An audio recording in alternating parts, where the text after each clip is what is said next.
Alors, il s'agit, au cours de cette cérémonie de lancement, de mettre les futurs participants au courant de ce protocole. Ce protocole, ce n'est qu'un état des lieux. Vous savez que dans notre pays, on s'occupe quand même de diabète depuis plusieurs années. Rien que le centre Marc Sankalé a fêté cette année 50 ans. Nous avons un long passé de prise en charge du diabète au Sénégal. Mais est-ce que tout se fait comme il faut? Est-ce que les médicaments sont disponibles sur toute l'étendue du territoire? Est-ce que tous les équipements nécessaires à la prise en charge correcte du diabète existent dans notre pays et sont également répartis au niveau du territoire? C'est cela le but de ce protocole que nous allons mettre en œuvre. Nous irons avec notre partenaire PAF vers toutes les institutions, tous les services qui s'occupent de diabète, et en particulier de médicaments et de technologies essentielles à la prise en charge du diabète. Et nous allons voir, par exemple, si nous arrivons à Ziguinchor, les enquêteurs vont aller, sur la base du protocole que nous allons parfaire aujourd'hui, aller au niveau de la pharmacie régionale de Ziguinchor, voir si tout ce qui existe sur la liste des médicaments essentiels du Sénégal pour le diabète est présent à Ziguinchor. Ensuite, nous irons voir les praticiens. Est-ce que ces médicaments, ils les utilisent? S'ils ne les utilisent pas, pourquoi? Est-ce qu'il y a des ruptures?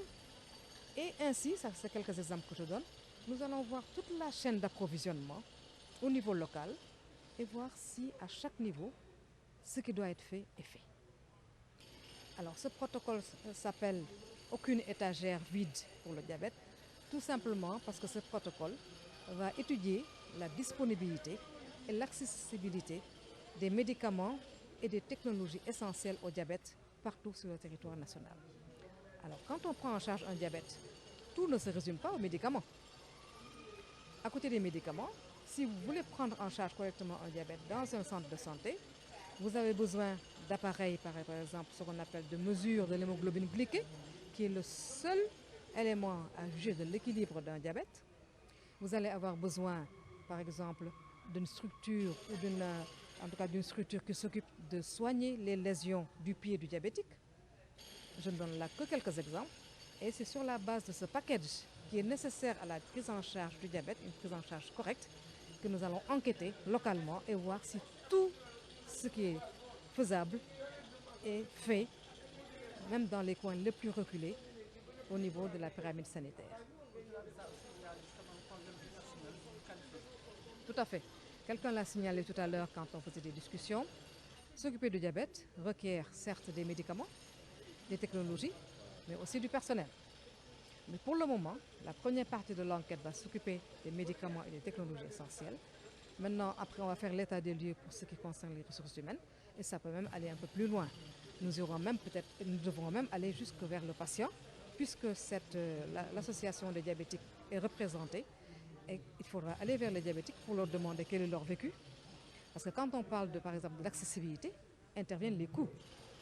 Peut-être que le malade ne va pas acheter tel médicament qu'on lui a prescrit, peut-être parce qu'il ne le trouve pas, mais il ne va peut-être pas les acheter parce qu'il n'a pas les moyens de les acheter.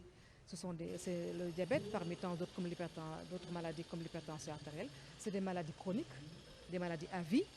Et donc, on peut avoir les moyens de les soigner pendant 2 ou 3 mois parce qu'on vous a aidé et tout, mais ça demande une prise en charge au quotidien, à longueur d'année. Alors, il faudra aussi aller vers les patients, voir quelles sont les raisons pour lesquelles ce médicament-là, qui est certes présent sur la liste des médicaments essentiels, que par exemple la PNA a mis à la disposition de la structure de santé, n'est pas acheté ou n'est pas pris par le patient. Et c'est cette chaîne-là d'approvisionnement jusqu'au patient que nous allons évaluer. Parce que là, nous allons maintenant dans ce qu'on appelle une politique de prise en charge de ces maladies-là, de lutte contre les maladies non transmissibles. Le premier maillon de cette politique qui a été quand même mise en place, c'est que la division qui s'occupe de ces maladies-là a été érigée en 2013. Ce qui veut dire que cette prise en charge intégrée est quand même récente. Ensuite, il faut continuer à intégrer le maximum de choses parce que ce sont des maladies coûteuses. Dans la prévention, si on se base sur le fait que pour l'hypertension artérielle, pour le diabète, pour les maladies respiratoires chroniques, pour pas mal de cancers, les facteurs qui les favorisent sont les mêmes. Nous allons donc mettre en place une bonne politique de communication. Et c'est en communiquant, en insistant sur la sensibilisation, sur l'information, que nous allons commencer vraiment la prévention. Nous le faisons déjà, mais à ce niveau, mais à un niveau national, il faut qu'on définisse une politique de communication. Qui dit communication dit moyens, dit canaux à utiliser, dit langue nationale. Et nous allons le faire avec la cellule de communication du ministère de la Santé, mais aussi avec le SNEPS, qui est l'organe dédié à cette communication-là. Et en communiquant avec la population, nous pourrons, avec ce même plan de communication, prévenir les 4 maladies en même temps.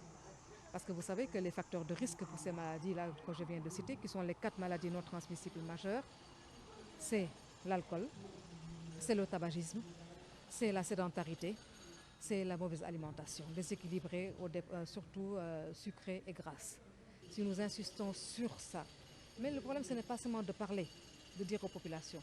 Quand vous dites à quelqu'un, bougez plus, parce que vous luttez contre la sédentarité, il faut lui dire aussi comment bouger. Quand vous dites à quelqu'un manger mieux, moins de sucre, moins de gras, moins de sel, ça implique d'autres choses qui sortent même du domaine de la santé. Parce que vous savez que par exemple dans la prévention, maîtriser la publicité sur l'agroalimentaire sera un élément important de la prévention. Et là, nous sortons quand même du domaine de la santé.